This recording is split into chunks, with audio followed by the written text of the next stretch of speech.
Hey, Uncle Ed, I'm so glad you called. I can't see you. Hold on. Yeah, press the button over in the right-hand corner. Yeah. Oh, hey, there you are. Yay. Good, you figured it out. I still can't hear you. Left-hand side. It says audio. You know what? Never mind. It's fine. I'll just talk to you. That's perfectly fine. So I'm so glad you called. I've been dying to talk to someone about everything I've learned this semester in Dr. Pratt's class.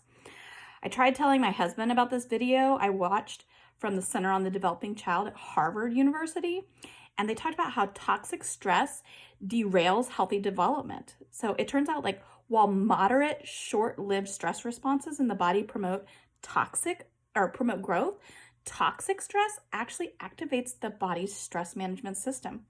How weird is that? So that got me thinking about how poverty impacts students in my classroom. And Dr. Joel Rustica from the Trauma and Learning Policy Initiative has actually done extensive research on this very thing. And he said that the trauma resulting from overwhelming experiences has the power to disrupt a student's development on major foundations of learning. That's really cool to me. So where the district where I teach, almost 60% of the students are classified as below poverty level. And Dr. Noble did some really interesting research on this, and he found that dollar for dollar, students in the lowest levels of poverty had greater differences in brain structure that affects their ability to absorb new information. That means that over half of my students have struggles academically because their brains have been affected by poverty. Isn't that really makes me think? So then I watched another video by Madhumati Murgia, I'm probably butchering that name, but it explained that one way to help reduce stress is to do deep breathing and meditation, which actually increases the size of the hippocampus, thereby improving your memory. Which reminds me, see what I did there? That was funny. According to Atkinson and Shrippen, I remembered all of that because I moved the information from my working memory to my long-term memory.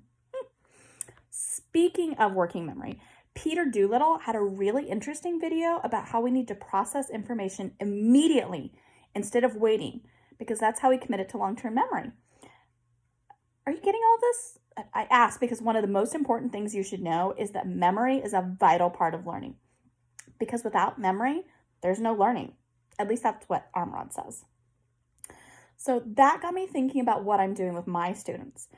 A lot of the time, I just have them read a chapter and then answer a few questions, but that's not the way to most effectively move the information from their working memory to their long-term memory where I need it to be.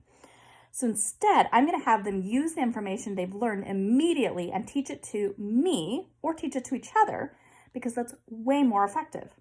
Does that make sense? Can you repeat all that back to me? Just kidding.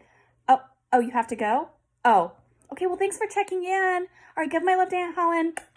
Bye.